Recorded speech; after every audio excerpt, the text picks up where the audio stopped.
Hello, and welcome to another presentation through Encompass Michigan's In Touch Safety Training Series. My name is Todd Culver, and I'm the CEO for Encompass Michigan. In Touch Safety is a workplace safety and health training project in partnership with Miosha's Consultation Education and Training, or SET division. This material was prepared under a SET grant awarded by Miosha. Encompass Michigan has a long-standing commitment to workplace safety and health in our ongoing efforts to protect the safety and health of staff and persons served through our member organizations throughout the state. We also appreciate our long-standing commitment to and partnership with Miosha. Today's presentation is about recording and reporting of occupational injuries and illnesses and the Miosha standard, which is part 11 of the general industry rules. The presentation will include some key definitions that are part of the standard, walking through the process of determining whether or not an injury or illness is work-related. We'll review some general recording criteria, and then offer some recording specifics in question and answer format, which is also a part of the standard. We'll review and display the required forms for reporting and provide some additional information on document retention and updating, as well as guidelines for employee involvement. The intent of these rules is to align with the federal OSHA record keeping and reporting requirement to provide some assurance that employers in Michigan maintain their records in compliance with the federal rule. An exception to be noted is if your company had 10 or fewer employees at all times during the last calendar year, you do not need to keep Miosha injury and illness records unless Miosha, the Bureau of Labor Statistics, or federal OSHA inform you in writing that you must keep records. But for most employers in the state of Michigan, this is a relevant requirement. We'll begin with a review of some key definitions, the first of which is establishment, which means a single physical location where business is conducted or where services or industrial operations are performed. For activities where employees do not work at a single physical location, an example of which would be construction, transportation, utilities. The establishment is represented by the main or branch office that either supervise the activities or are the base from which personnel carry out those activities. The next definition, which is fairly expansive, is first aid, which can mean any of the following: using a non-prescription medication at non-prescription strength, administering tetanus immunizations. It's important to know that other shots, such as hepatitis B or the rabies vaccine, are considered medical treatment. First aid also includes cleaning, flushing, or soaking wounds that are on the surface of the skin, using wound coverings, such as Band-Aids or gauze pads, or using butterfly bandages or products like Steri-Strips. Wound closing devices that go beyond that, such as stitches or staples, are considered medical treatment. First aid includes using hot or cold therapy, or using any non-rigid means of support, such as elastic bandages, non-rigid back belts. But devices that do have rigid stays or other systems designed to immobilize parts of the body are considered medical treatment for record-keeping purposes. First aid also includes using temporary immobilization devices while transporting an accident victim, such as splints, slings, neck collards, backboards, and things like that. If those are used on a more permanent basis, then it moves beyond first aid. First aid also includes drilling of a fingernail or toenail to relieve pressure, draining fluid from a blister, using eye patches, or removing foreign bodies from the eye using only irrigation or a cotton swab. Removing splinters other than by what I just described. Also using tweezers, for example, is first aid. Using finger guards, using massages is also considered first aid. However, physical therapy or chiropractic treatment are considered medical treatment for record-keeping purposes. And first aid also includes drinking fluids for relief of heat stress in the warmer months. Medical treatment means the management and care of a patient to combat a disease or a disorder. And for the purposes of these Miosha rules, medical treatment does not include any of the following: a visit to a physician or other licensed healthcare professional solely for observation or counseling, the conduct of diagnostic procedures such as X-rays or blood tests, and that includes administration of prescription medication used solely for diagnostic purposes, for example, an eye drop to dilate pupils.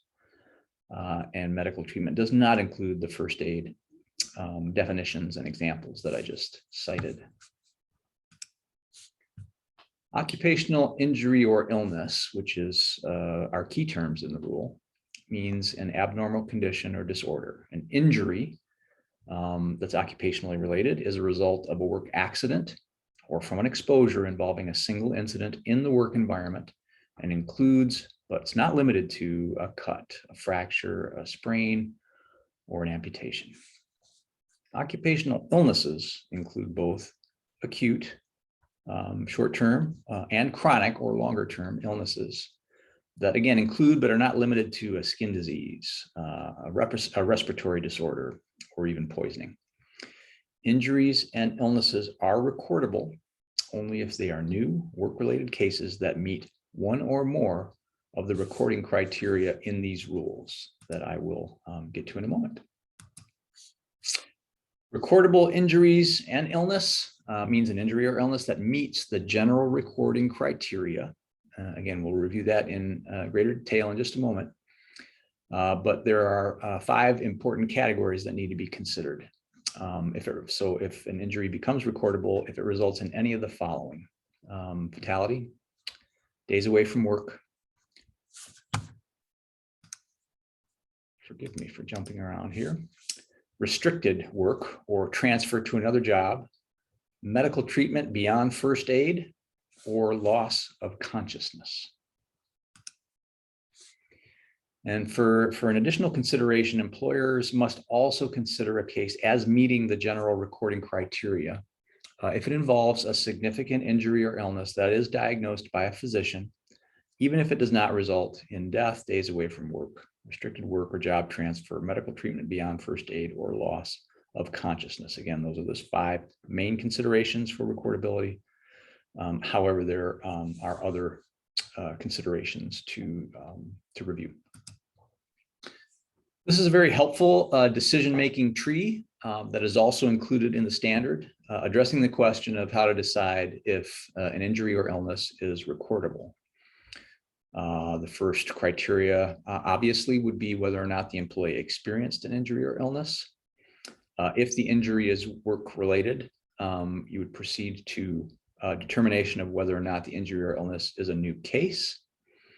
If any of those answers previously had been no, it does not need to be recorded. If the answer to the "is it new" question is no, we would revert to updating a previously recorded injury or illness if necessary. But if the answer to those questions are yes, the employee experienced injury or illness, it's determined to be work-related, and it's new.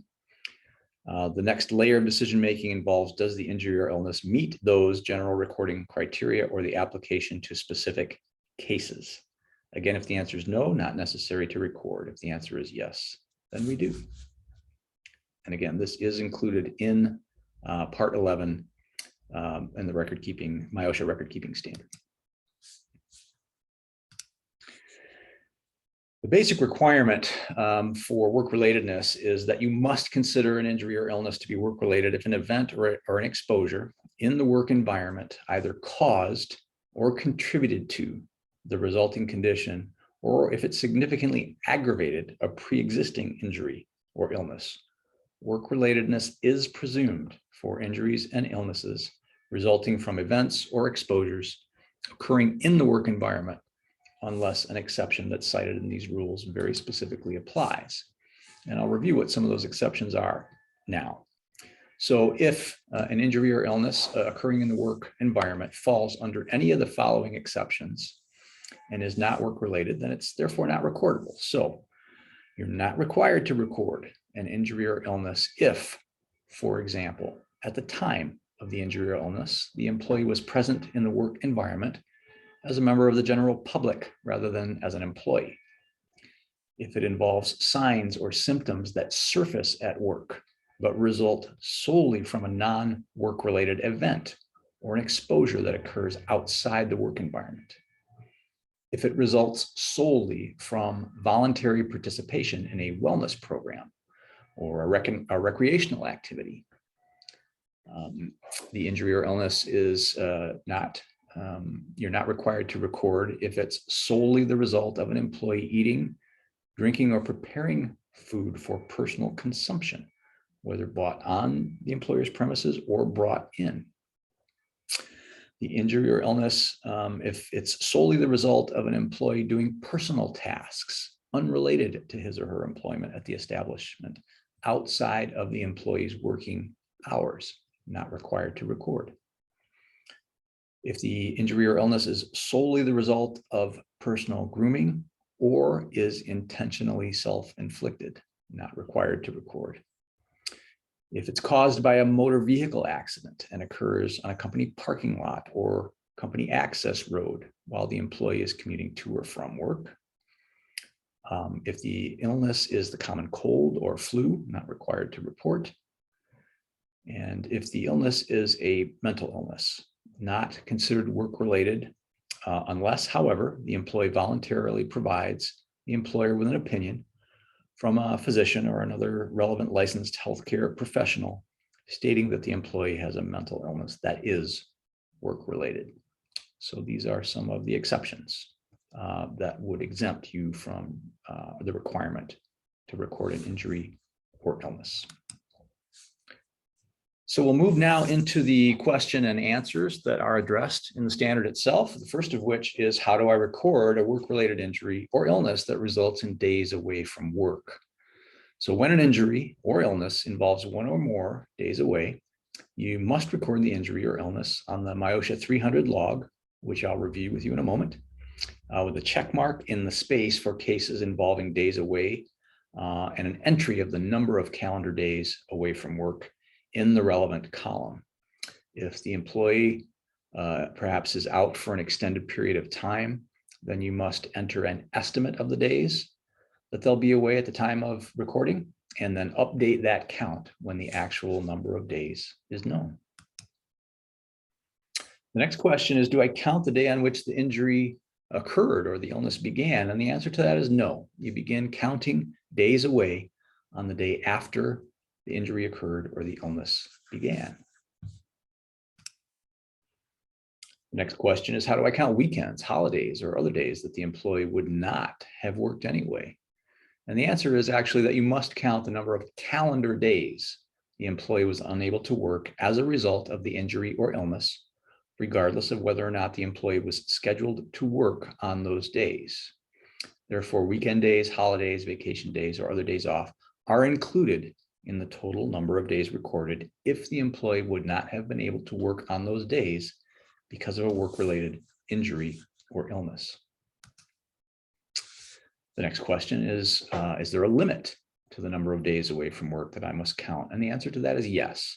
You may cap the total days away at 180 calendar days. You are not required to track the number of calendar days away from work if the injury or illness resulted in more than 180 calendar days away, or days of job transfer or restriction, or both. In such a case, entering 180 in the total days away column will be considered adequate. Next is, may I stop counting days if an employee who is away from work because of an injury or illness retires or leaves my company? And the answer to that is yes. If the employee leaves your company for some reason that is not related to the injury or illness, such as retirement, plant closing, or perhaps to take another job, You may stop counting days away from work or days of restriction or transfer. If the employee leaves your company because of the injury or illness, you, however, must estimate the total number of days away or days of restriction and enter that count in the Miosha 300 log. Next is if a case occurs in 1 year but results in days away during the next calendar year, do I record the case in both years? And the answer to that is no. You only record the injury or illness once. You must enter the number of calendar days away for the injury or illness, again, on the Miosha 300 log for the year in which it occurred. If the employee is still away from work because of that injury or illness, when you prepare the annual summary, estimate the total number of calendar days that you expect the employee to be away from work.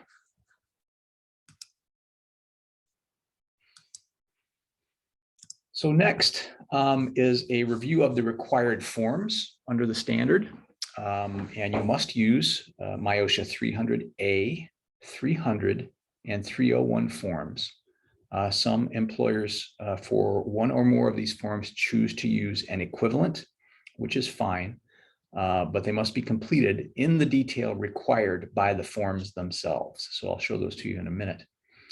And adhere to the instructions contained in the forms for the purpose of recording injuries and illnesses. And again, the three required forms are the 300A, which is a summary of work-related injuries and illnesses. The form 300, which is the log itself for work-related injuries and illnesses.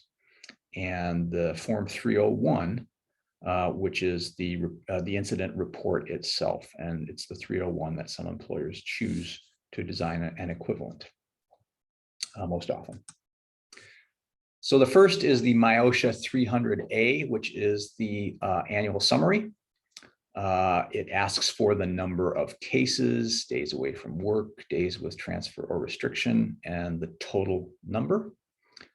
It will ask for some additional supporting data on the injuries themselves, on the establishment, and does require a signature from a relevant company executive documenting that it has been reviewed.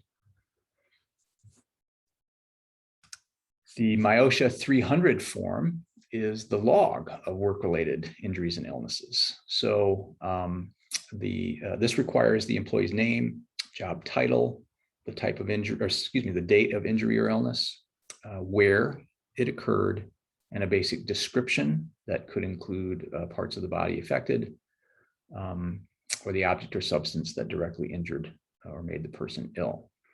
And then the columns with boxes to check from those categories that we reviewed earlier that may involve fatality, days away, or job transfer or restriction, and then some additional supporting detail for one of the type of injury or illness. And finally, it's the Miosha 301 incident report with information about the employee, about the relevant treating healthcare professional, if applicable, and again, additional information about the case. So these are the required forms under the standard. Again, equivalents may be designed as long as they contain all the required information, as well as adhere to the instructions that are provided on each of these forms. A question that comes up occasionally is how quickly must each injury or illness be recorded? And you must enter each recordable injury or illness on both the Miosha 300 log and 301 incident report within 7 calendar days of receiving the information that a recordable injury or illness has occurred. Some employers prefer to keep records on a computer, and that is permissible under the standard. If the computer can produce equivalent forms when they are needed as described under these rules to keep your records using a computer system, then that is allowed. Some additional information on retention and updating. The basic requirement under this rule is that you must save the Miosha 300 log, the annual summary 301, and supporting Miosha 301 incident report forms for 5 years following the end of the calendar year that these records cover. A question that could accompany that requirement is, am I required to update the Miosha 300 log during that 5-year storage period? And the answer to that is yes. During that storage period, you must update stored Miosha 300 logs to include newly discovered recordable injuries or illnesses, and to show any changes that have occurred on the classification of previously recorded injuries or illness. And if the description or outcome of a case changes, then you must remove or line out the original entry and enter the new information.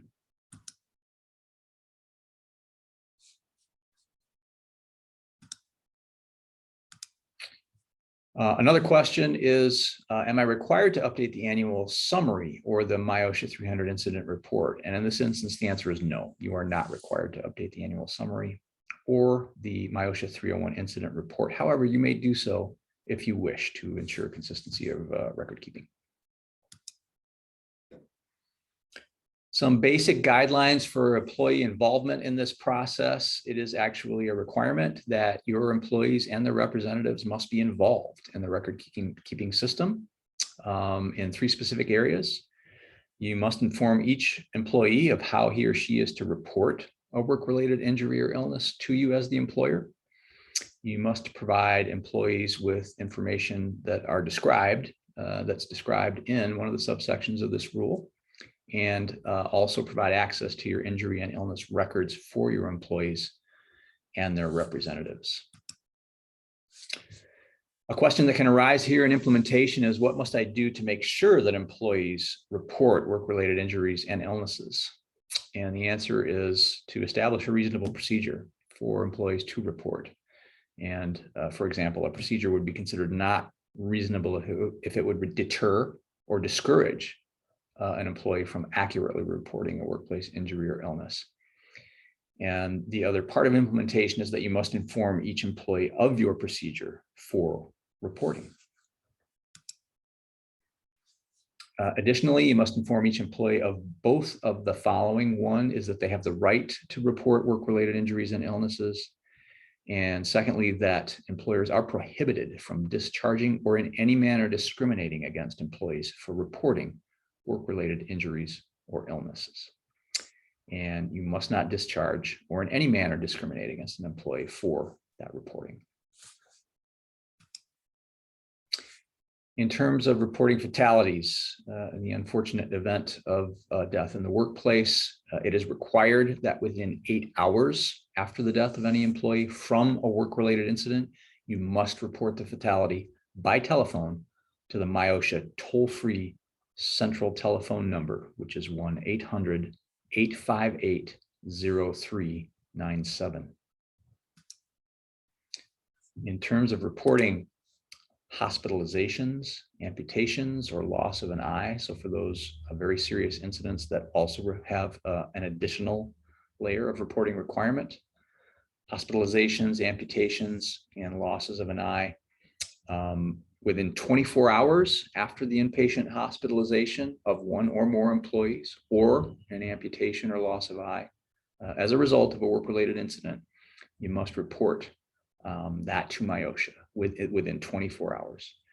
You must report inpatient hospitalization, amputation, or loss of eye using one of the following methods: by telephone or in person to the Miosha office that is nearest to the site of the incident. These types of incidents can also be reported to a Miosha toll-free central telephone number. This one is 1-844-464-6742, or by electronic submission using the reporting application located on Miosha's website at www.michigan.gov/recordkeeping. In closing, these rules provide for record keeping and recording by both public and private employers that are covered under the Act, the Miosha rules, as necessary or appropriate for enforcement of the Act, for developing information regarding the causes and, perhaps as importantly, prevention of occupational injuries and illnesses, and for maintaining a program of collection, compilation, and analysis of occupational health and safety statistics. It's important to remember that good data and accurate records will support and strengthen your organization's health and safety programs. The resulting data and trend analysis will promote injury prevention and help to keep staff and persons served safe and avoid getting hurt in the future. Thank you for taking the time to be with us today for this record-keeping presentation. It is our hope that Encompass Michigan remains your trusted resource for getting connected and staying informed, and that includes in the workplace health and safety arena. Again, our thanks to our partnership with Miosha's Consultation Education and Training Division for their support of our In Touch Safety Training Series. And be careful out there.